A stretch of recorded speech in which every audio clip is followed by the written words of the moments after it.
하나님, 늘 성령 강림주일이 되면 성령의 단비를 부어달라고 노래하곤 하는데 요즘은 성령의 단비보다 어쩌면 하늘에서 내리는 단비가 더 기다려지는 것 같습니다. 그래도 강원도 지역을 비롯한 몇몇 지역에 어제 적지 않은 비가 내렸다니 감사합니다. 그러나 여전히 서울 지역을 비롯한 여러 다른 지역은 여전히 비구름만 보일 뿐 충분한 비가 내리지 않았습니다. 해갈에는 턱없이 부족한 듯 보이는데 농민들의 피해와 어려움이 예상됩니다. 하나님, 이 땅에 단비를 충분히 내려주시어서 나무들이 춤을 추게 하시고 농토에 물이 가득하여 벼들이 싱그럽게 자라나게 하여 주시옵소서. 건조한 날씨에 밭에 작물들이 타들어가고 저수지의 바닥이 드러나고 있으며 산불이 자주 발생하여 많은 초목들을 태우고 있습니다. 이 땅을 긍휼히 여기시사 굵은 빗줄기가 쏟아져 내려오는 은혜를 내려 주시옵소서. 생명이 움트고 자라나는 땅이 되도록 이 땅에 생명수를 부어 주시옵소서. 하나님, 새벽 기도에 나오는 시간이 점점 밝아져서 주님께로 나오는 길이 더욱 활기차고 신선합니다. 조금씩 밝아지는 새벽처럼 우리의 지식도 생각도 조금씩 더 밝아져가는 하루하루가 되었으면 좋겠습니다. 또한 우리의 어두운 현실도 조금씩 더 밝아지고 희망차게 바뀌어 갔으면 좋겠습니다. 더욱이 코로나로 인해 막혔던 모든 것들이 조금씩 정상으로 돌아왔으면 좋겠습니다. 또한 신앙적으로 주님을 조금씩 더 알게 되어 행복하고 감사한 하루, 주님의 마음을 더 닮아가게 되어서 더 기쁘고 감사한 하루하루가 되었으면 좋겠습니다. 하나님, 오늘도 하나님의 은혜를 사모하는 우리의 마음은 여전합니다. 아침에 눈을 떠서 주님께로 마음을 향하게 하시고 우리의 눈을 열어 말씀을 읽으며 우리의 입을 열어 주님께 기도하고 찬양하게 하시니 참으로 감사합니다. 오늘 우리의 소원이 주님께 알려지고 오늘 주님의 뜻이 우리에게 계시되기를 원합니다. 기도를 통하여 주님께 가까이 나아가기 원하옵고 말씀 앞에서 가까이 계시는 주님 만나 뵙기를 원합니다. 오늘도 약속하신 성령께서 임재하시고 우리를 중보하시며 바른 길로 이끌어 주시옵소서. 이 땅의 교회들을 위하여 기도합니다. 하나님의 은혜가 풍성하여 세상의 소금과 빛의 직분을 잘 감당하는 교회가 되기를 원합니다. 지혜와 계시의 영이 충만하고 하나님을 아는 지식이 넘치는 교회들이 되게 하여 주시옵소서. 세상이 빠르게 변하고 그 안에서 살아가는 사람들의 마음에 불안함과 염려가 가득하지만 세상이 줄 수 없는 평안과 안식이 우리 모든 교회와 성도들에게 가득하기를 원합니다. 때로 거짓 메시지와 거짓 뉴스가 우리를 미혹하지만 진리의 말씀으로 무장하게 하여 주님을 온전히 증거할 수 있는 힘 있는 교회들이 되게 하여 주시옵소서. 소망교회를 위하여 기도합니다. 주님의 거룩한 보혈로 사신 교회입니다. 우리 소망교회가 예수 그리스도의 십자가 복음 붙들고 하나님 나라를 전하는 의의 도구가 되게 하여 주시옵소서. 성령이 충만한 교회가 되게 하여 주시옵소서. 예수 그리스도께서 구주가 되심을 고백하며 세상에 전하는 주님의 제자들이 가득한 교회 되게 하여 주시옵소서. 시대적 사명을 다하기 위해 십자가를 짊어지고 나아가는 교회 되게 하여 주시옵소서. 세상이 마다하는 섬김의 자리를 기꺼이 떠안을 수 있는 교회, 사망을 넘어 생명의 참된 가치를 세상 가운데 드러내는 교회 되게 하여 주시옵소서. 모든 성도들이 각자의 자리에서 성령의 사역을 감당해내는 아름다운 교회가 되게 하여 주시옵소서. 하나님, 이 성령의 절기에 우리에게 성령의 열매들이 가득하기를 원하며 기도합니다. 사랑과 희락과 화평과 오래 참음과 자비와 양선과 충성과 온유와 절제가 우리 가운데 풍성케 하여 주시옵소서. 주님의 성품을 닮아가는 주님의 백성들 되게 하여 주시옵소서. 하나님, 이 시간 성도들의 기도를 함께 올려드립니다.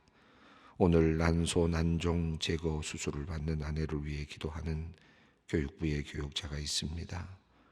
임신을 계획하다 난소에서 혹을 발견하고 급히 수술을 받게 됩니다. 임신의 난항을 겪던 차에 당한 일이라 마음이 무거울 줄 압니다.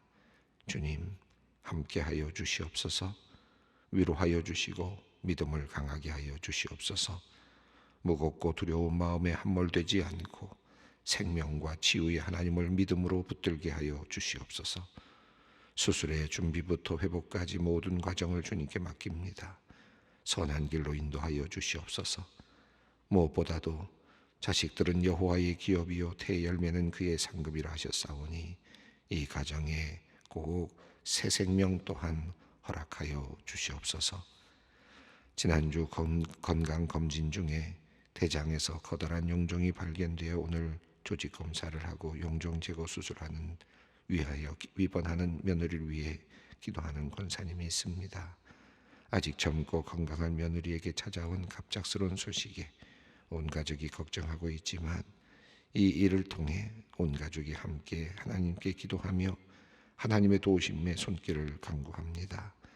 하나님께서 그 마음을 만지시고 모든 검사 결과를 지켜주시고 용종이 깨끗하게 제거되고 치유되는 역사를 경험케 하여 주시옵소서. 하나님, 주님 말씀을 듣습니다. 오늘 우리에게 허락하시는 생명의 양식 잘 취할 수 있도록 듣는 귀와 열린 마음 내려 주시옵소서. 주님의 계시의 말씀을 통해 우리가 이 세상을 어떻게 살아가야 하는지 알게 하여 주시고 순종할 수 있는 용기와 담대함을 허락하여 주시옵소서.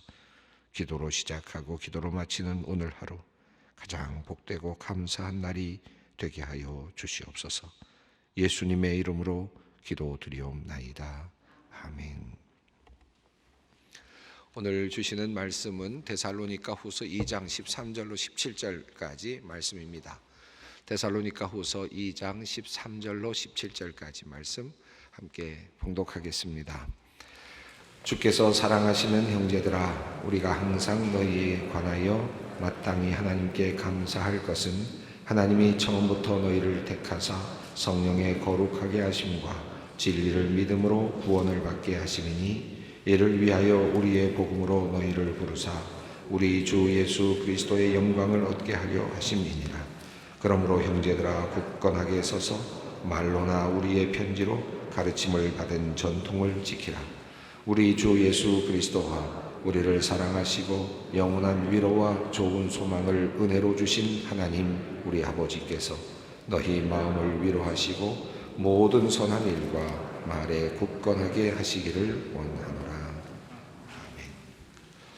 네, 오늘 본문 말씀은 주께서 사랑하시는 형제들아라는 말로 이제 시작이 되고 있습니다. 우리가 이미 쭉 살펴보고 있습니다만은 데살로니가 전서에서 바울이 기뻐하고 감사했던 그런 하나의 분위기는 데살로니가 후서에서는 어느 정도 이제 달라진 분위기로 나타나고 있음을 우리가 확인했죠. 교회 안에 무언가 지금 문제가 생겼다라는 사실을 알 수 있습니다. 교회 안에서 박해를 받고 있는, 또 교회 안에서 신도들이 여러 가지 어려움을 겪고 있다는 사실을 우리가 감지할 수 있었고, 한편 더 나아가서 그 안에, 교회 안에 또 미혹하는 사람들이 있어서 또 주의 날이 이미 왔다라고 말하는 사람들도 있고, 또 여러 가지 방식으로 또 교회 안에서 성도들을 미혹하는 그런 사람들이 있어서 사도 바울이 데살로니가 교회를 향하여서 지금 편지를 쓰고 있습니다. 어느 정도 그 안타까운 마음과 또 무언가 꼭 해주어야 되겠다라고 하는 그런 어떤 하나의 그 목자로서의 마음이 느껴지는 그런 부분이 데살로니가 후서에서 잘 나타나고 있습니다. 오늘 본문은 주의 사랑하는 형제들아라고 그렇게 시작이 되고 있지만 지난 본문 우리가 읽었던 본문은 상당히 무섭고도 어찌 보면 상당히 준엄한 그런 하나의 역사적인 흐름이라 그럴까, 영적인 역사의 흐름이라 그럴까, 그런 내용들이 들어 있었습니다. 우리가 그 부분을 읽어가던 중에 중간에 잠시 멈추어 섰습니다. 그 데살로니가후서 2장 1절 이후의 말씀은 이제 예수 그리스도의 강림과 그의 앞에 모임에 관하여 쓴다라고 그렇게 이야기하면서 주의 날이 이미 이르렀다고 그렇게 말하는 사람들 때문에 마음이 흔들리거나 두려워하거나 하지 말아야 한다라고 그렇게 말하면서 교회 안에 지금 거짓 예언을 하는 사람들, 잘못된 말로 가르치고 있는 사람들이 들어와 있음을 암시하고 있습니다. 그러나 그들을 향하여 너희가 어떻게 해서든지 미혹되어서는 안 된다라는 말씀이 데살로니가후서 2장 3절에 나타나고 있습니다. 자, 너희들이 미혹되어서는 안 된다라고 그렇게 말하면서 미혹되지 않아야 된다라는 이야기를 하면서 굉장히 중요한 영적인 비밀을 사도 바울은 이야기하고 있습니다. 먼저 배교하는 일이 일어나야 되고, 그리고 불법의 사람, 멸망의 사람이 나타나는 일이 있어야 되고, 그 후에 주님께서 대적하는 자를 치리하시고 또 그들을 이제 멸하시게 될 것이고, 그 다음에 주님께서 이제 모든 것들을 앞에서 강림하시고 또 그 선택된 받은 사람들을 이제 구원하실 것이다라고 하는 큰 역사적인 흐름을 말씀하고 있습니다. 그래서 먼저 이미 다 왔다. 하나님의 나라가 이미 이르렀다. 이 땅이 지금 현실이 하나님의 나라고 또 하나님의 역사가 이루어지는 바로 그 현실이다. 주의 나라가 주님께서 이미 재림하셨다라고 말하고 있는 그들에게 미혹되지 말아야 한다라고 그렇게 이야기를 합니다. 그러면서 중요하게 다뤘던 것이 먼저 대적하는 자라고 하는 표현이 나왔었죠. 대적하는 자가 나타날 것이고라고 하는 그 불법의 사람, 그는 멸망의 아들이라고 그렇게 표현을 했습니다. 그는 신이라고 불리는 모든 것과 숭배함을 받는 것에 대항하여 자기를 높이면서 하나님의 성전에 앉아서 자기를 하나님이라고 내세우게 될 것이다. 자기가 하나님이라고 그렇게 내세우는 그런 자들이 나오게 될 것이다. 그들을 대적하는 자다. 그리고 멸망하는 자, 멸망의 아들이고 불법의 사람이다. 법이 없는 존재다 라고 그렇게 이야기를 했습니다. 그런데 지금은 지금은 그것을 막고 있는 자가 있다. 막고 있는 것이 있다. 그렇게 이야기를 했습니다. 그 막고 있는 것이 옮겨질 때까지는 하나님의 나라, 다시 말하면 예수 그리스도의 강림은 이제 오지 않는다는 것이죠. 그래서 8절에서 우리가 읽었습니다만, 그때 불법한 자가 나타나리니 주 예수께서 그의 입의 기운으로 그를 죽이시고 강림하여 나타나심으로 패하시리라. 불법한 자가 나타나고 났을 때, 그리고 그들이 그럴 때에 지금 막고 있는 자가 그것을 막고 있는데, 그 막고 있다가 결국은 주님께서 이제 강림하시게 될 것이다. 이 역사의 영적인 긴 큰 흐름을 지금 말씀하고 있습니다. 자, 그렇다면 이 악한 자는 활동을 하게 될 터인데, 불법을 행하는 자, 멸망하는 자, 그리고 대적하는 자가 나타나서 세상을 흔들어 놓는 그런 기간이 있고, 그 흔들어 놓는 것을 그대로 그냥 지금 막는 자가 있지만 그 막으시는 분은 그러나 그럼에도 불구하고 어느 기간까지 그것을 허용하시는 그런 하나님의 허용의 모습이 나타나고 있습니다. 이 악한 자들은 어떻게 활동을 하느냐 하면 사탄의 활동을 따라서 활동하는 자들이라고 구절은 이야기합니다.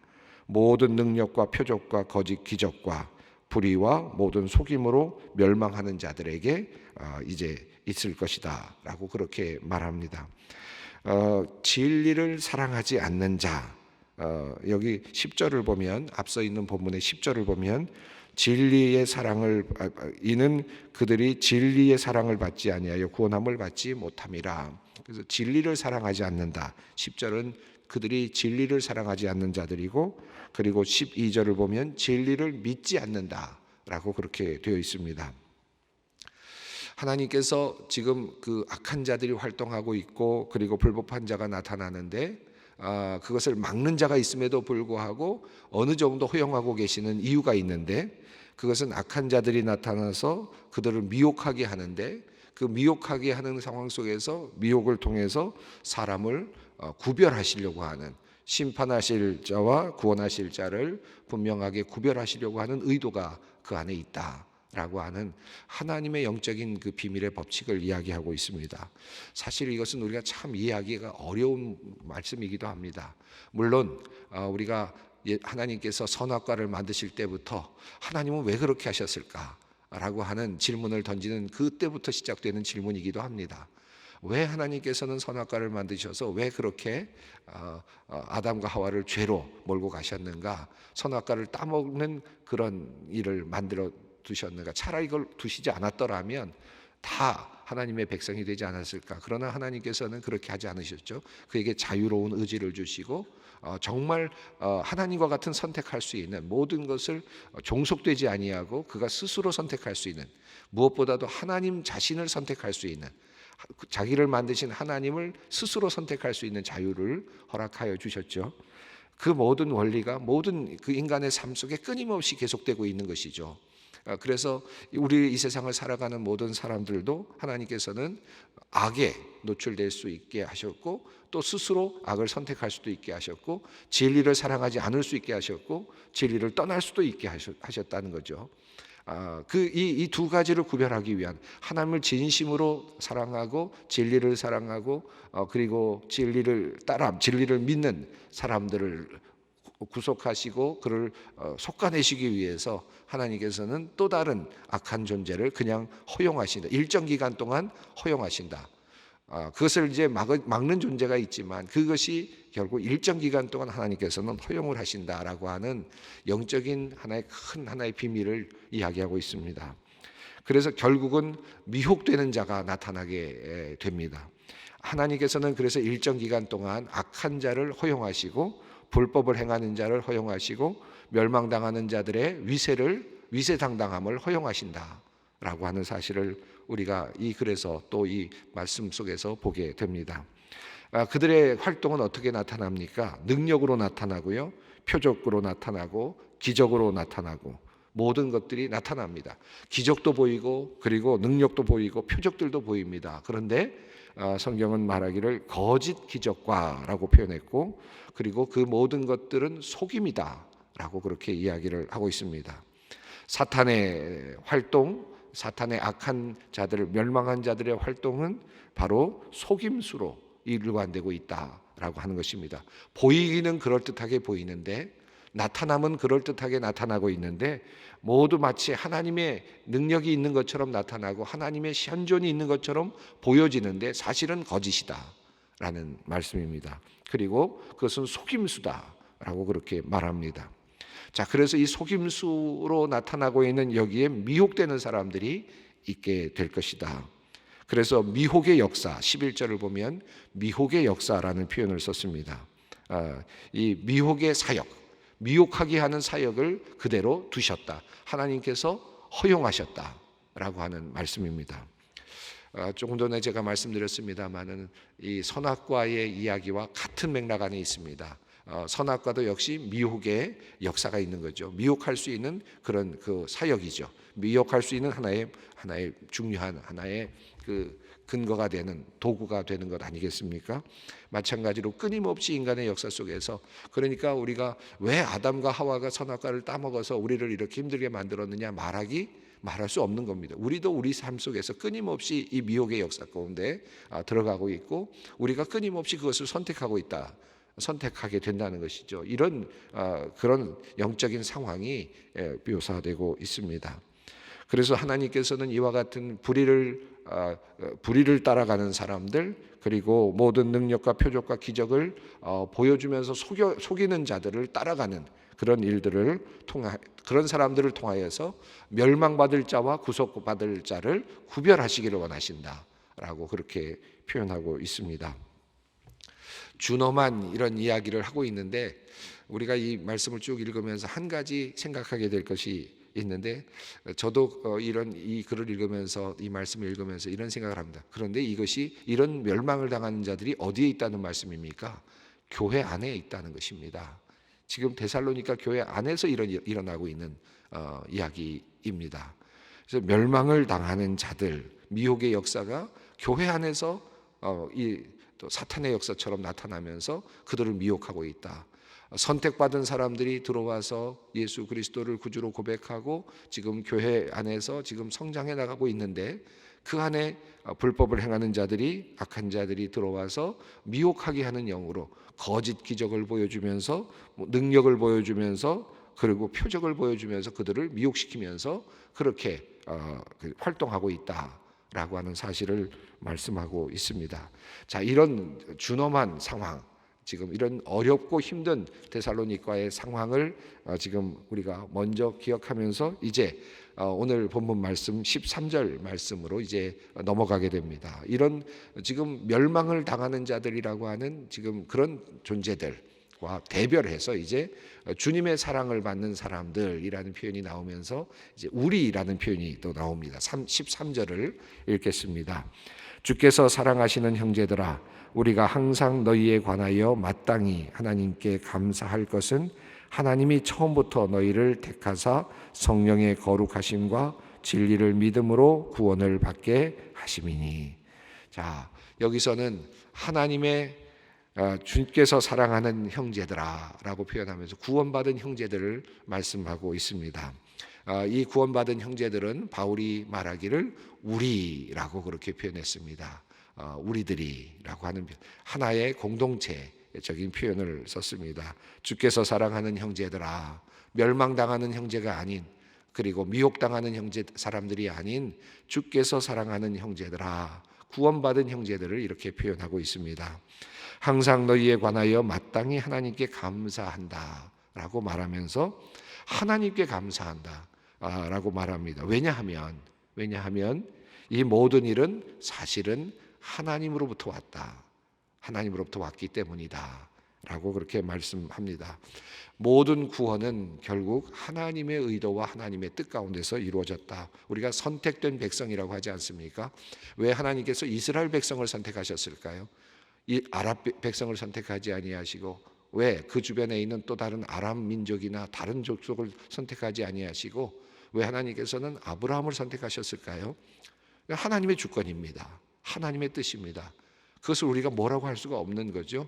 우리가 하나님께서 우리를 선택하셨다. 이 선택받은 사람들은 그것을 알고 감사해야만 합니다. 이것은 하나님께서 나에게 내가 능력이 있어서가 아니라, 내가 구원받을 만한 존재가 되어서가 아니라 하나님께서 우리를 선택하여 주시고 그리고 하나님의 자녀로 삼아 주셨기 때문이다. 이 하나님의 그 크신 은혜를 먼저 생각하는 것이 필요합니다. 내가 생각하고 내가 고안해서 내가 모든 것을 다 생각해 보아서 다 판단해서 내가 결정해서 하나님을 선택한 것이 아니다. 그렇게 한 것 같지만 또 그렇게 한 사람, 그렇게 했다고 생각하는 사람도 있을 수 있습니다. 그러나 결과적으로 이제 은혜 안으로 들어가서 보면 그렇지 않구나라는 사실을 깨닫게 되고 고백하게 되죠. 그래서 이 모든 것은 하나님의 주도권 안에서 우리가 선택함을 받은 것이다. 그래서 그 선택함을 무엇으로 얘기했습니까? 성령의 거룩하심과 진리를 믿음으로 라고 표현을 했습니다. 성령의 거룩하심, 성령께서 우리를 거룩하게 해 주셨다라고 말씀하고 있고, 우리의 죄를 용서하시고 성령께서 우리를 깨끗하게 하시고 또 우리를 하나님과 또 연접하게 하시는, 연결되게 하시는 역사를 이루시고, 더 나아가서 진리를 믿게 하셔, 성령의 결과죠. 우리가 지난 주일에 제가 말씀을 드렸습니다. 성령께서 역사하시는 것은 주 예수 그리스도를 증언하게 하는 것이다 라고 했는데, 성령께서 역사하심으로 우리가 예수 그리스도를 믿게 하셨다, 진리를 믿었다라는 말은 작게 다른 말로 표현하면 주 예수 그리스도, 그 예수를 그리스도로 믿게 하고 또 주로 믿게 하는 그런 사역이라고 할 수 있겠습니다. 진리를 믿음으로 우리가 구원을 얻게 하셨다. 그런데 그 모든 것의 그 출발은 성령께서 역사하셨다라고 하는 것이고요. 성령께서 역사하시기 전에 그보다 앞선 하나의 도구가 사용되었다면 바로 14절에 나오는 말씀입니다. 14절 말씀을 읽습니다. 이를 위하여 우리의 복음으로 너희를 부르사 우리 주 예수 그리스도의 영광을 얻게 하려 하심이니라. 이를 위하여 우리의 복음으로라고 그렇게 표현했습니다. 예수 그리스도의 복음을 지금 사도 바울이 전하였습니다. 그 복음으로 주님께서 데살로니가에 있는 모든 교인들을 부르셨고, 그리고 그 부르심에 응답하는 사람들을 하나님께서 성령으로 거룩하게 하시고 진리를 믿게 하셨다라고 하는 말씀입니다. 여기에 보면 내가 스스로 했는지 성령께서 먼저 하셨는지 사실은 이 부분이 모호할 수도 있겠지만, 그러나 이 지금 사도 바울이 말하는 것은 이 실제적으로 그 모든 것의 근원은 하나님이시다. 하나님께서 너희들을 선택하셨고, 그리고 복음을 듣게 하시고, 그리고 거룩하게 하시고 진리를 믿게 하셨다. 그래서 구원받게 하셨다라고 그렇게 말씀하고 있습니다. 15절 말씀입니다. 그러므로 형제들아 굳건하게 서서 말로나 우리 편지로 가르침을 받은 전통을 지키라. 사도 바울은 우리의 복음이라는 표현을 썼고요. 그리고 15절에서 우리 편지로 또는 말로나 편지로 가르침을 받은 전통을 지키라 라고 그렇게 표현을 했습니다. 후에 이 편지들은 다 주님의 말씀으로, 성경 말씀으로 다 들어왔죠. 그래서 데살로니가 전서도 후서도 다 말씀으로 들어와서 우리가 성경으로 우리가 받아들이고 또 그것을 믿고 또 우리가 말씀으로 그렇게 해석하고 따라가고 있습니다. 사도 바울은 이 말과 편지로 지금 말하고 있는 모든 전통들을 너희가 지키라고 말하면서 다른 복음에 귀를 기울이지 말 것을 이야기하고 있습니다. 교회를 지켜가는 그 목회자들이 있고, 또 교회 데살로니가 교회를 세우고 바른 복음을 전하는 사람들이 있고, 또 교회를 지켜갈 수 있도록 하나님께서 세우신 그런 목회자들이 있습니다. 초대교회로부터 모든 교회에, 데살로니가 교회 또 고린도 교회 할 것 없이 모든 교회에 목회자를 세우시고 또 지도자들을 세우시고 교회를 이끌어 가도록 하시면서 그곳에 말씀을 전하는 사람들을 세우시고 역사를 이루어 가셨죠. 이것은 하나님의 역사의 큰 물줄기와도 같다고 할 수 있겠습니다. 그런데 때로는 교회 안에 다른 복음을 가지고 들어오거나 미혹하려고 하는 의도를 가지고 들어와서 지도자인 척 행세하는 자들이 있고, 또는 교회 밖에서 그와 같은 미혹하는 영을 가지고 마치 교회 안에서 지금 교회를 이끌어가고 있는 지도자들이 잘못된 것처럼 그렇게 부추기면서 자신들에게 말에 귀를 기울이도록 하면서 현혹시키고 미혹시키는 영들이 굉장히 많이 있습니다. 이미 초대교회부터 이런 일들이 일어났다라는 사실을 우리가 주목해 볼 필요가 있습니다. 바울 사도가 바로 지나간 바로 그 자리에 미혹하는 영들이 들어와서 또 지금 교회를 흔들어 놓고 있는 모습들을 종종 보게 됩니다. 저는 이 시점에서 이 말씀은 한번 꼭 드리면 좋겠다는 생각이 듭니다. 교회를 다니시는 우리 성도님들 중에서 정말 그 교회, 뭐 소망교회도 마찬가지고 또 우리 함께 이 예배를 드리고 있는 우리 소망교회 아닌 교우들도 많이 계시는 거로 제가 알고는 있는데, 어느 교회에서 여러분들이 목회 자리에, 어느 교회에서 여러분들이 섬기시든지 간에 그 교회의 지도자와 또 목회자를 하나님께서 세우셨다. 그것은 성령께서 하나님께서 하신 일이고, 또 성도들이 함께 마음을 모두어서 한 마음으로 교회의 목회자를 세운 것입니다. 그렇다면 그 목회자를 통해서 지도를 받고, 또 하나님께서는 그 목회자를 통해서 성령의 역사를 통해서 끊임없이 말씀하여 주시고 우리를 바른 길로 인도해 가고 계신다고 저는 믿습니다. 그런데 종종 바깥에서 이제 뭔가 현혹되는 그런 이야기들을 좀 더 많이 귀를 기울이고 거기에도 관심을 갖고, 또 그런 관점에서 교회 안에 들어와서 또 교회 안에 있는 지도자들을 또 교회 비판하거나 비난하거나 또 잘못되었다거나 하거나 이렇게 비난함으로써 교회가 어려워지는 경우들이 상당히 많이 있음을 보게 됩니다.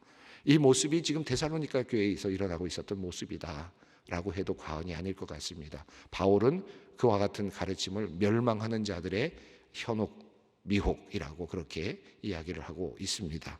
우리들의 유전을 따라가라, 우리들의 가르침을 따라가라. 그 안에서 그 복음의 기쁨을 누리기를 원하는 사도 바울의 모습입니다. 오늘 이 우리라고 하는 개념, 하나님께서 우리를 구원하셨다라고 하는 이 마음, 성령의 거룩하게 하심으로 진리를 믿게 하신 하나님의 귀한 섭리를 다시 한번 감사하면서 기도의 자리로 함께 나아가겠습니다. 하늘에 계신 우리 아버지의 이름을 거룩하게 하시며 아버지의 나라가 오게 하시며 아버지의 뜻이 하늘에서와 같이 땅에서도 이루어지게 하소서. 오늘 우리에게 일용할 양식을 주시고 우리가 우리에게 잘못한 사람을 용서하여 준 것 같이 우리 죄를 용서하여 주시고 우리를 시험에 빠지지 않게 하시고 악에서 구하소서.